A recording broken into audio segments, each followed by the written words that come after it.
You know, when you sent over these articles on Florida, the hurricane situation and the whole insurance thing, I thought, okay, this is going to be interesting, but I figured it was mostly about wind damage, water damage, the usual stuff. Right, the kind of thing you'd expect in a hurricane-prone state. Exactly. But the more I got into these articles, the deeper I went. It's like, whoa, this is a way bigger deal than I initially thought. It really is.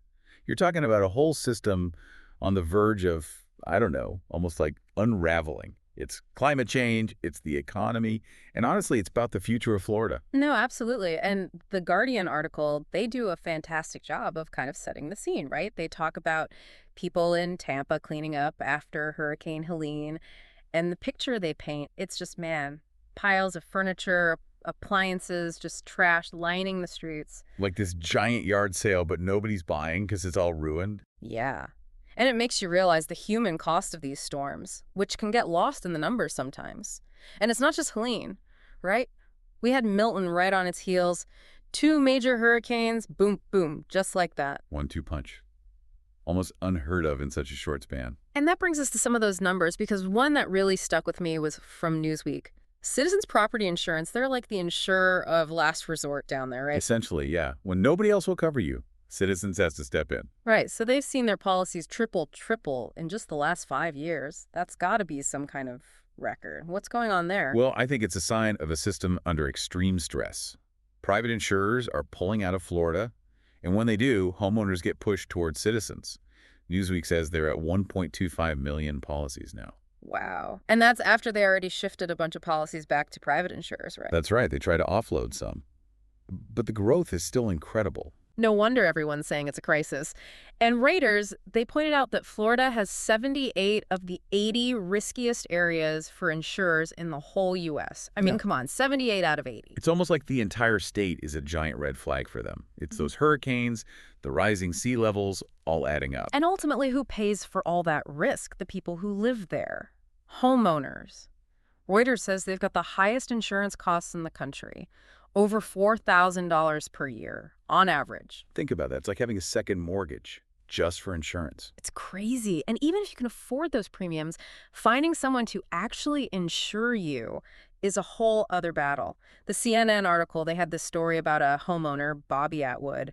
It really shows how crazy things have gotten. Yeah, poor Bobby. What happened to him? So his property value went up, which you'd think would be a good thing, right? Sure, normally, yeah. But his insurance company, they dropped him.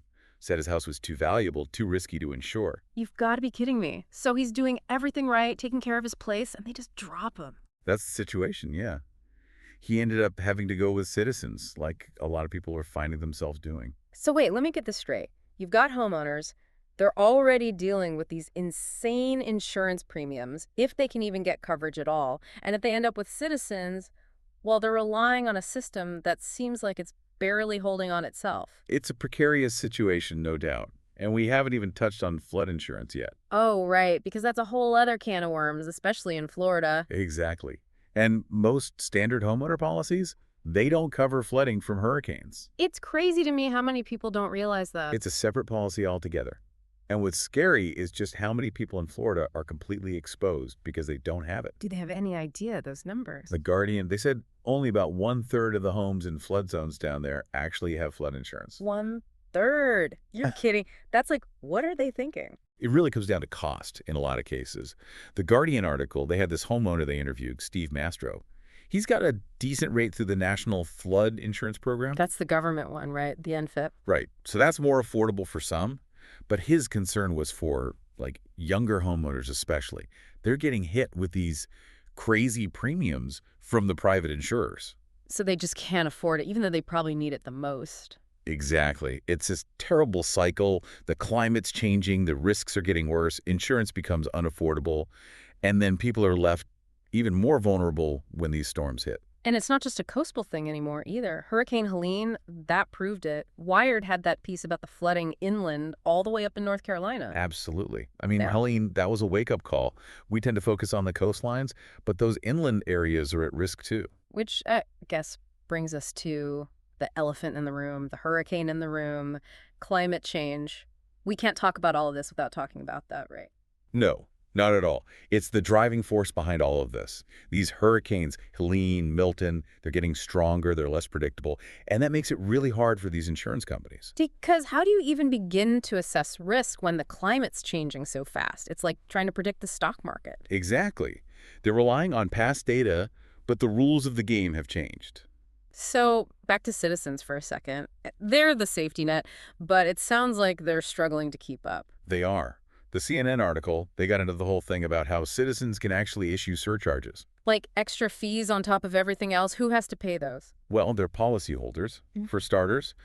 But here's the thing. If that's not enough to cover their costs, they can actually start adding surcharges to other insurance policies in the state. Wait, hold on. So even if I don't have my insurance through Citizens, I could still get hit with a surcharge because they're underwater. That's the way it's set up, yeah. It's definitely raising some eyebrows. So you're telling me I could be doing everything right. I've got my insurance, not even through Citizens, and I could still get stuck with a surcharge because they're in trouble. It's a possibility, yeah.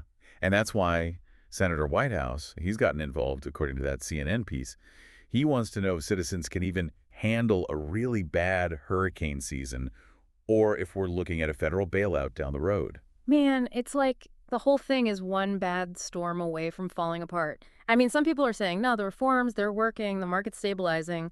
But then you've got others who are like, this is unsustainable, the costs are going to keep going up, insurers are going to bail, and Citizens is going to go belly up. It's definitely a mixed bag out there. Reuters, they talk to some experts who say, yeah, prices are going to keep rising and the market's going to be shaky for a while. But then there are others who say, Florida's Florida. People love it there. They're still moving in. It'll be fine. It's wild, isn't it? Climate change, insurance costs through the roof, insurers jumping ship, and at the same time, more and more people moving to Florida. It's like a recipe for disaster. It really makes you wonder, is Florida, especially the coast, is it becoming uninsurable?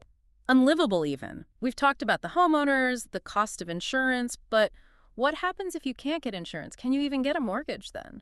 It's a huge question. What happens to those communities, those neighborhoods? Do people just start leaving?